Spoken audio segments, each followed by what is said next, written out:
Shalom Elakim. Yisrael, Yehonathan, that we with you here once again on Yahweh for Hebrews and Christians, continuing in the B'milotah Shali series, number 56. 56.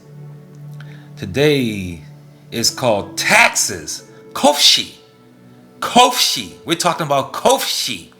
Taxes. On December the 31st, 2023 of the year of their Lord, the last day of their year 2023. Khofshe, taxes. The B'milotah Shali series in his own words.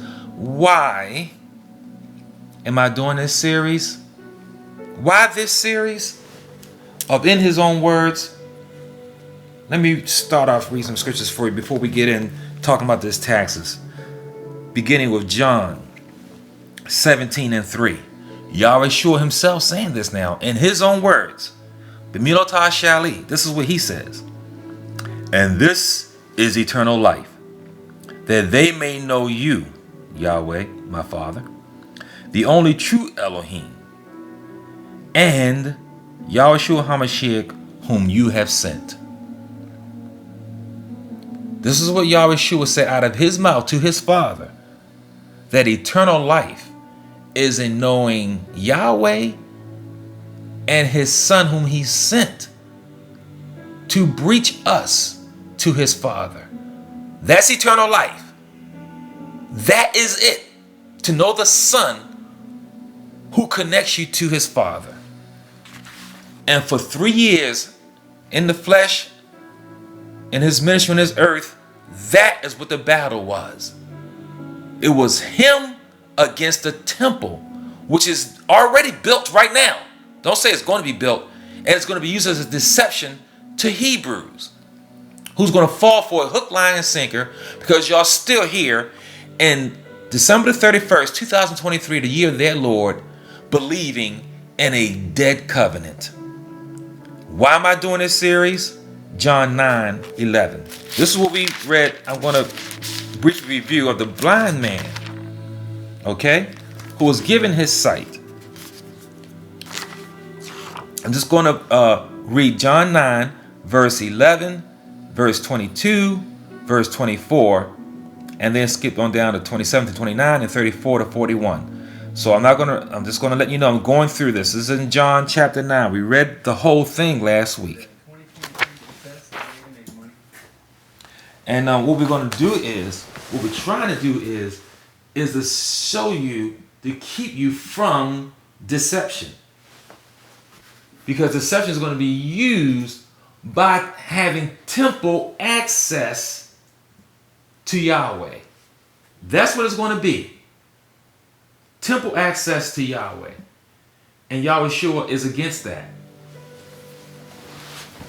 So here we go with the story of the blind man that we talked about last week. John 9:11. And he answered and said, a man called Yahushua made clay and anointed my eyes and said to me, go to the pool of Siloam and wash. So I went and washed, and I received my sight. Okay? He received his sight by listening to the word of Yahweh. So now, Yahushua. Now let's go down to verse 22. His parents said these things because they feared the Yahudim, because Yahudim had agreed already that if anyone confessed that he was the Messiah, he would put him out of the synagogue. So they again called the man who was blind and said to him, give Elohim the glory. We know that this man is a sinner. So his own parents, the man's own parents, would not defend their son because they were fearful of being put out of the synagogue. So if you put out the synagogue, that means you don't have access to Yahweh, because access to Yahweh is through the temple.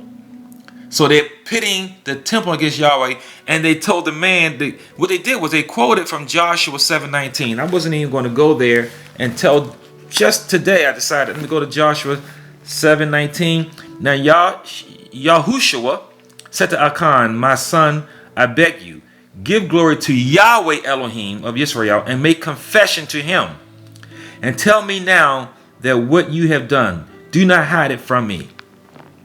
So what they're saying is, you are a sinner, like Achan was. Before you die, before we're going to put judgment on you, they said Elohim. They wouldn't even use Yahweh's name. They said, give Elohim the glory. So what we have here is them wielding their authority via the temple access of truth. They're pitting directly Yeshua against temple access to Yahweh. We're not done. Why am I doing this series? Let's continue with this narrative of this blind. So this used to be blind man and how he received his sight. He didn't receive his sight by going to the temple every day. Notice that. The man is a grown man for decades, blind, keeping the law of Moses, right? Now, verses 27 to 29. And I continue. And he answered them, I told you already, and you did not listen. Why do you want to hear again? Do you also want to be his disciples?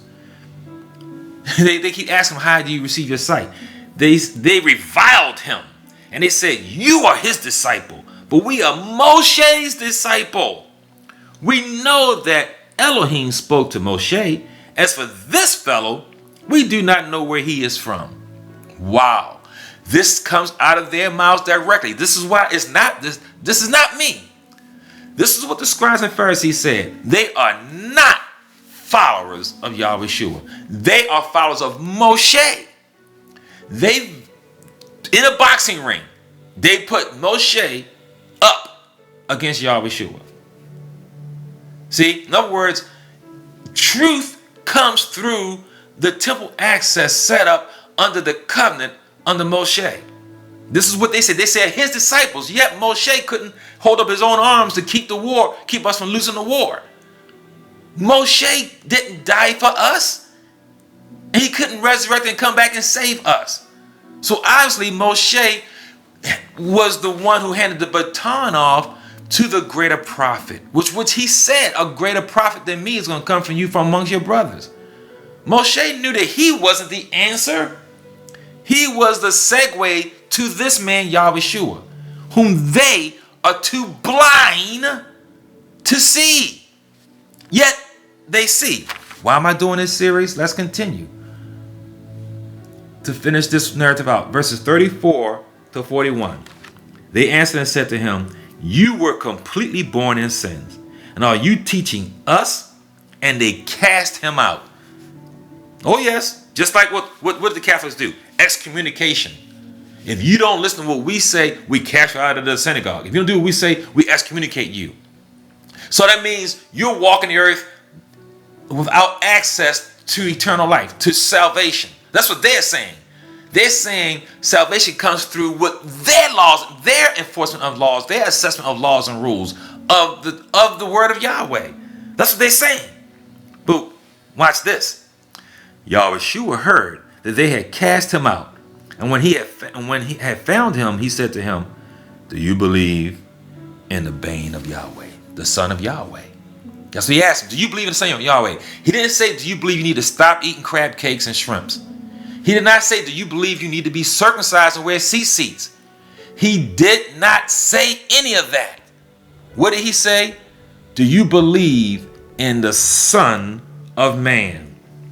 And he answered and said to him, Master, who is he that I may believe in him? And Yahushua said to him, you have both seen him, and it is he who is talking with you. Then he said, Master, I believe. And he worshiped him. And Yahushua said, for judgment I came into this world, that those who do not see may see, and those who see may be blind. Wow. I'm on episode number 56 of this series, and I'm trying to give this message best I can by Yahweh Shua himself. To all you newly awakened Hebrews and Shebrews, all you new brews, who are waking up and going right back to the desert of disobedience by these scribes and Pharisees and seeking to be righteous with 600 plus commandments. When out of Yahweh's own mouth, he is saying the opposite of that. And I continue verse 40. Then some of the Pharisees who were with him heard these words and said to him, are we blind also? Yahshua said to them, if you were blind, you would have no sin. But now you say we see, therefore your sin remains. So here y'all all waking up. And y'all say, oh, now we see the Torah. It ain't Jesus, it's Yahshua or Yeshua, whoever y'all call him. It ain't the Lord God, it's Yahweh or Yahweh, whatever y'all call him. Now y'all say y'all woke. And y'all go right back to the desert of disobedience and darkness and try to get through to the kingdom with 600 plus commandments. When Yahshua used this man as an example of segueing from one part of the covenant to the current part of the covenant that we're in today, which is to believe on the Son and his Father, whom he is pointing to, which he said in John 17:3, which is the only way to eternal life. Read it again for yourself, John 17:3. It mentions nothing about self-righteousness of what you do here on this earth in the way of that old covenant that we got in the desert. I continue. Why am I doing this series? 1 Timothy 2, 5 and 6. Yahweh help me. 1 Timothy 2, 5 and 6. And it reads, for there is one Elohim and one mediator between Yahweh and men, the man, the Messiah, Yahshua, who gave himself a ransom for all to be testified in due time. He said one mediator to Yahweh. It ain't through the temple. It ain't through the laws and rights that come with the temple process. Where is your sacrifice? Where's your animal? Where's your animals? You got to slay them, cut the throat. Where is it? He said there's only one mediator. And it's what you got in John 17:3. Yahshua, who mediates between us and his Father. Why am I doing this series, Jeremiah 31:31? Why am I doing it? Why am I on episode number 56 of this series, B'milotah Shali, that if Yahweh willing, I'm going to turn into a book. Jeremiah 31:31. I'm getting this straight from the word of Yahweh, and it reads, look, the days are coming, says Yahweh, not Yehonatan Dawid, when I will make a new covenant with the Bayet of Yisrael and with the house of Yehudah. That's all of us who call themselves true believers, all right? Not according to the covenant I made with their fathers. He said, not according to the covenant that I made with their fathers in the day that I took them by the hand to lead them out of the land of Mizraim, out of the house of bondage, out of slavery. You call yourself woke and you put yourself back in bondage? What sense is that sane? To be taken out of prison and say no and go right back in? My covenant which they broke, though I was a husband to them, says Yahweh. That's why I'm doing this series. That's why Yahweh for Hebrews and Christians has been attacked and been beaten. But we are not destroyed. Why am I doing this series? Isaiah 29:13. Praise Yah.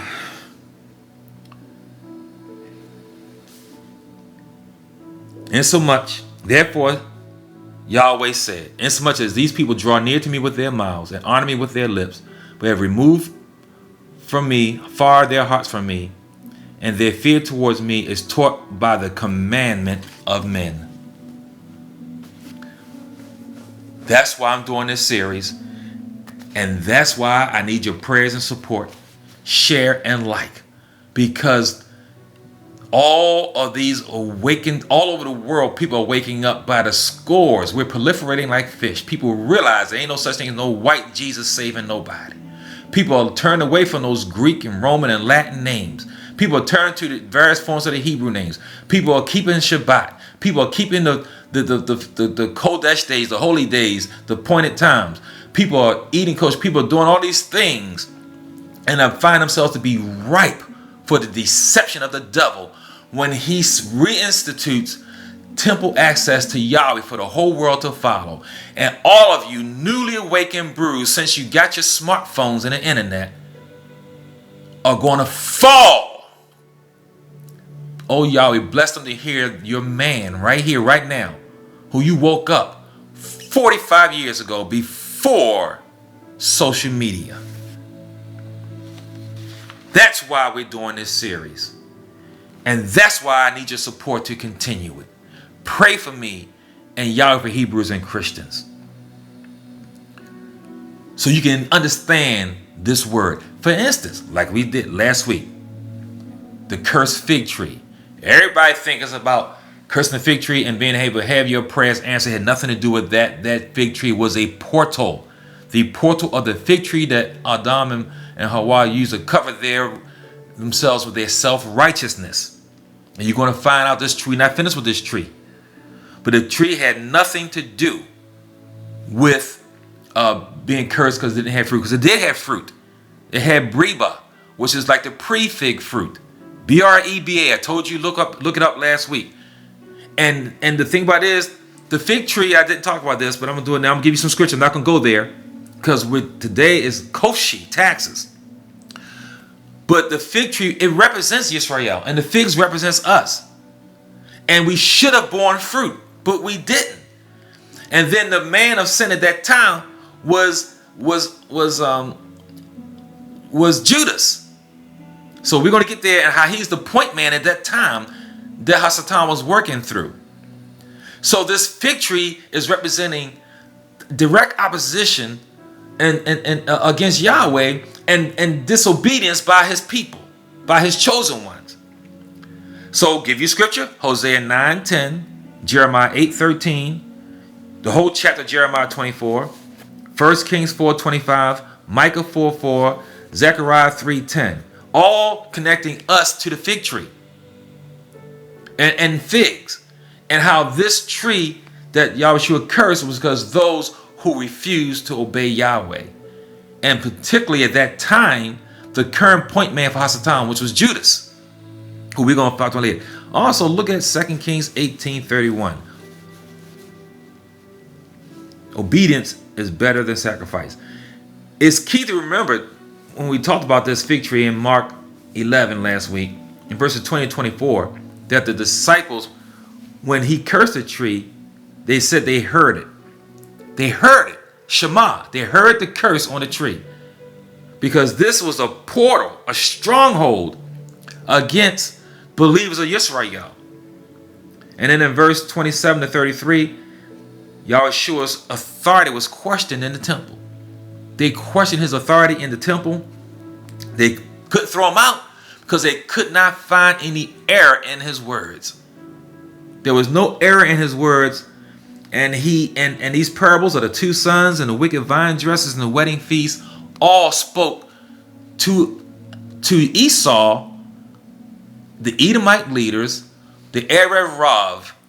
It spoke against them, who are damned and lost, and their world is ending, and they are in fearful hatred of Jacob, of us who are waking up. And that's why they're going to go right back to this temple access to Yahweh, going through them for him. And all you who do not Shema will fall. This little ministry with now 71 subscribers is shaking the world. This little ministry, because I'm teaching that truth, the only truth. Now, as we continue in truth, today's topic, Khofshe, taxes, Matthew 22, 15 to 21. Praise Yahweh. Praise Yahweh. So we begin here. We're going with Matthew 15, and we're going to read 22, 15 to 21. This is the Pharisees. Is it lawful to pay taxes this season? Then the Pharisees, and it's interesting how they're called Pharisees, and they don't see, went and plotted how they might entangle him in his talk. Again, we're still on Tuesday morning of this last week of Yahshua's physical life on this earth. We're still on Tuesday morning. All this is happening. All right? And they sent to him their disciples with the Herodians, Edomites, set up by the Romans, saying, Teacher, we know that you are true and teach the way of Elohim in truth, nor do you care about anyone, because you do not regard the person of men. Tell us therefore, what do you think? Is it lawful to pay Khofshe to Caesar or not? Wow. Now, I like how Luke 20:20, it says that they sent out spies to pretend to be righteous. All right. Notice how we got the Pharisees set up by the Romans who brought in the Herodians. See, they're already plotting, waiting to just lock this man up, to have this man killed based on this question. And they faking righteousness right here in the temple. Right there in the temple. Faking like the heart knower doesn't see. Verse 18. But y'all should perceive their wickedness. Wow. The folly of the wicked man. He's foolish. He is foolish. Why do you test me, you hypocrites? Show me the tax money. Called them to their faces what they were, as they smiled and feigned and humbleness and bowing and try to gas him up. So they brought him a denarius, and he said to them, whose image and superscription is in this? And they said to him, Caesar's. He said to them, render therefore to Caesar the things that are Caesar's, and to Yahweh the things that are Yahweh's. He didn't say Hashem. He didn't say Elohim even. Yahweh, render to him what belongs to him. When they heard these words, they marveled and left him and went their way. Oh, praise Yah. Oh, praise Yahweh. And that's what we have to do. That doesn't change today. Pay your taxes, abide by the law, stop at the red lights, don't steal, don't cheat. When it comes to Yahweh, no law do you keep that violates the covenant with Yahweh. That's where you draw the line. Yahweh must be honored. Yahweh must be obeyed. And when he said this, he shut their mouths. That's what the law does. It shuts every mouth. It shuts every mouth. And Yahweh Shua was the walking law, the walking Torah. And Torah means teaching. But they were too stiff-necked and refused to be taught. Just like with Ezekiel. They would come and hear his words and not obey. They would literally come to him, listen to his sermons, and not obey. Wow. It's amazing. This is an amazing thing. They want to go ahead and keep these laws. You can go to the temple tax laws in Exodus 30, 13 to 16. Every man 20 years and over had to pay a half shekel. Men of warring age. Now in Greek that was the drachma. You can pay the drachma to pay for two people. So they want to enforce this. Enforce this temple tax law of Moses, but totally ignore the Jubilee laws. There was no Jubilee being going on, which eliminates poverty. Yet Jerusalem was an impoverished city. Impoverished, why? Because in Jerusalem was the temple. And in Jerusalem was the 666 commandments being enforced. Except the Jubilee commandments. That's why Shaul had to go and collect monies all around the whole area of the Mediterranean, all around the so-called Middle East, all around everywhere they went, because they all had money. They were all doing well. It's in Jerusalem where the believers were poor, because in Jerusalem was the temple, and in Jerusalem was the enforced access to Yahweh, and which was a system set up on a foundation of money. Oh, Esau loves money. They love it. And the whole thing about the mark of the beast is being able to buy and sell. If you accept it, you continue in your daily life, keep going on Amazon and ordering up stuff, keep celebrating Christmas, keep going along in life, having a place to clock in to work. That's the whole thing about the mark of the beast, is this right here. Is it lawful to pay taxes? Well, if you got a job, you better pay them. If you got breath, you better pay Yah his due. Because all he wants is all you got. And all you got is all he wants. Total Yahweh. Is it lawful to pay taxes? The devils, is it lawful to keep the law of Jubilee? To walk past poor, hungry people and demand that they pay? To condemn a blind man made to see by the power of the word of Yah? Yet in all his 40 years of keeping temple rules and laws and regulations, he still was blind? Hypocrites. And today, people are waking up every day, calling on the name of Yah and going back into captivity. Oh, wake up. Wake up, because you say you see, now you're blind. That's what Yahweh said. You're going to condemn somebody for eating shrimp. Grown men getting circumcised. Stop this foolishness. Matthew 17:24-27. You know, they tried it already.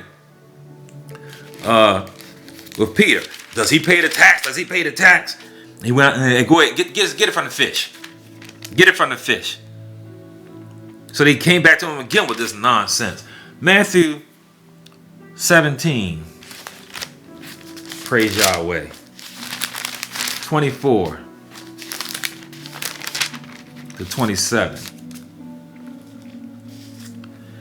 And it reads, when they had come to Capernaum, those who received the temple tax came to Peter and said, does your teacher not pay the temple tax? He said, yes. And when he had come into the house, Yahushua anticipated him, saying, what do you think, Shimon? From whom do the kings of the earth take customs or taxes? From their sons or from strangers? And Shimon said, from strangers. Yahushua said to them, then the sons are free. Nevertheless, lest we offend them, go to the sea, cast in a hook, and take the fish that comes up first. And when you have opened its mouth, you will find a piece of money. Take that and give it to them for me and for you. Wow. You see, this is wisdom. This is wisdom. They went on, they once again, it's about money. They want to see, are you going to pay homage to access of liberties on this earth? And you do that with money. Money to who? To strangers. So obviously, people who are keeping these laws, for instance, the temple tax, are strangers. They're not Hebrews. They're not the sons of Yahweh. This is what came out of Yahweh's mouth himself. See, do they do this? Do they do this to their sons or the strangers? So, hey, you know what? We are strangers to this world. And they are strangers to us. We're Toshah. We're sojourners. We breathe on this earth. We don't live on this earth. We are strangers to them. So that's why they tax us, because we're not part of them. They want to get their largesse from us for their comfort on this earth, which is their heaven. It ain't your heaven. It ain't my heaven. It's not our heaven. Render to them whatever they want, because it is short-lived. What we have cannot be paid for. We have eternity. Our heaven is eternity. Theirs is short. Let them have it. Praise Yahweh. So let's go ahead and see the true understanding of this law. Mark. We're going to go to Mark. We're going to go to Mark 12:18-27.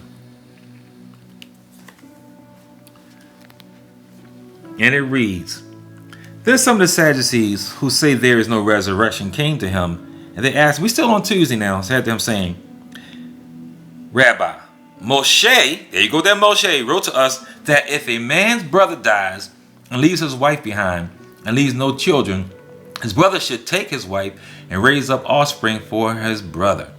Now there were 7 brothers. The first took a wife and dying left no offspring. Then the second took her and died, nor did he leave any offspring. And the third likewise. So the 7 had her and left no offspring. Last of all, the woman died also. Therefore, in the resurrection, when they rise, whose wife will she be? Because all 7 had her as wife. Here they go. Now these are people who know the law. All right. These are the lawyers, the elders, the Sadducees, and the Pharisees, okay, who have different opinions on this.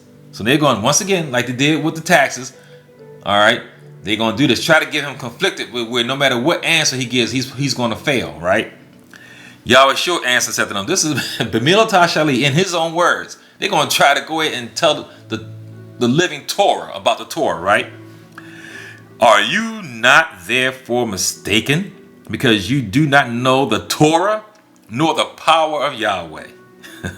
They don't know the Torah, he said, nor the power of Yahweh. Because when they rise from the dead, they neither marry nor are given in marriage, but are like the Malachim and Hashemayim. But concerning the dead, that they rise, have you not read in the book of Moshe, since they want to quote Moses so much, in the burning bush passage? Because remember, they didn't have chapters and verses and paragraphs. They didn't have all that. The scriptures were unbroken. It is in this demonic system we have now to slow things down. And now we have this slowed down version of the Bible with chapters and verses and all this. It wasn't like that. So you had to know this book. You had to know the Torah. You had to know the scrolls.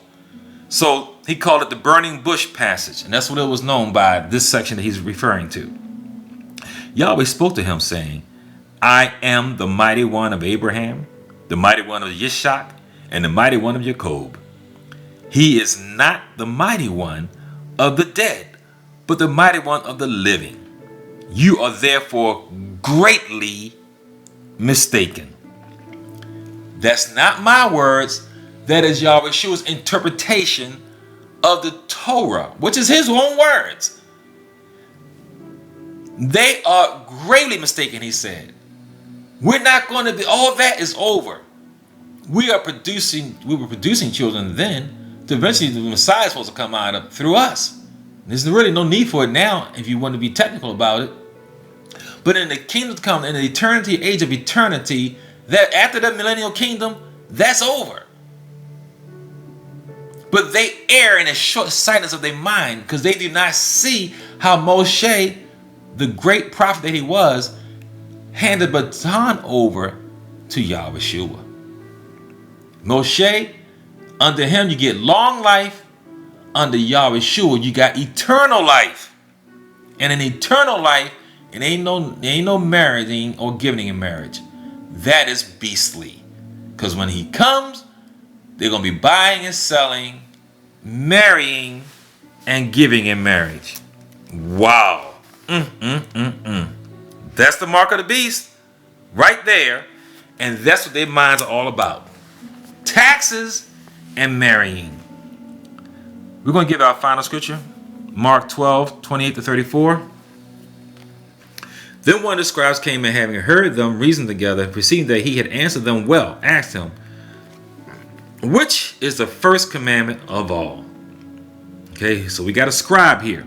Somebody who transcribes the law, who writes it, who knows how to slice it and dice it and magnify it and break it down, right?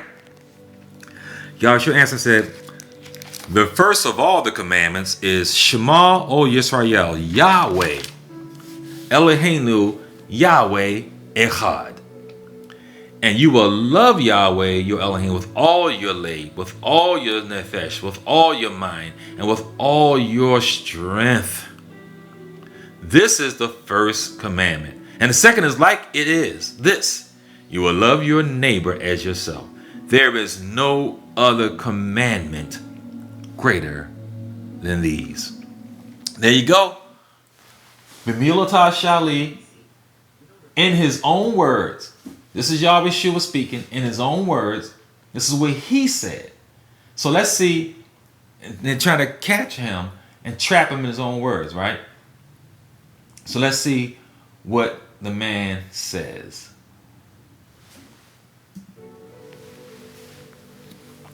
So the scribe said to him, well said, teacher. You have spoken the emet, truth. Because there is one Elohim and there is no other but he.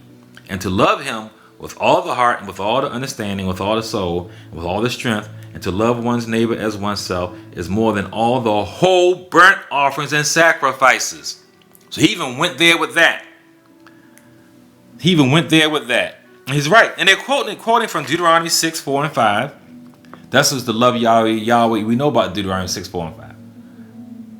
Yahweh is one. And then Leviticus 19:18. to love your neighbor as yourself. This is from Moshe. That transfers over today. Love Yahweh and love man. That is an eternal commandment. That is eternal. And the narrative continues. Now when Yahushua saw that he answered wisely, he said to him, you are not far from the kingdom of Yahweh. But after that, no one dared to question him. So if this be it, why are you chastising a man for picking up his bed on Shabbat? After he was made to walk, not by temple access to Yahweh, but made to walk by the power of Yahweh. Why are you putting a man out of the temple? Because now he can see. He was born blind and now he can see. Because he did not give glory to temple access to Yahweh, but gave glory to HaMashiach. Where are you getting this from? The commandments of men. Keeping the commandments of Isaiah 29 and 13. But like the man said, 1 Samuel 15:22, Samuel told Saul to obey is better than the sacrifice. These sacrifices come through temple access to Yahweh, which is over, and it's going to be brought back, and new brews, Hebrews, Shebrews are going to follow it, hook, line, and sinker, and be damned and dismayed, because you're going to be deceived if you don't receive what was taught to you today. Don't follow Esau, Edom. They were robbed in their ritual laws of self-righteousness. Do not use the temple access fig leaves to cover your nakedness, because it's not enough. It's not enough. Fig leaves cannot cover unrighteousness. It can cover a little bit of it, but not enough. Only Yahweh, the linen clothing, can cover our whole body and make us righteous and pure. We are believers without a spot or wrinkle. Yahweh, I bless your name for this word today. Khofshe, taxes. May they hear Shema. Tune in next week, Yisrael, as we continue this Memino Shali series. Shalom Aleichem, peace be on you.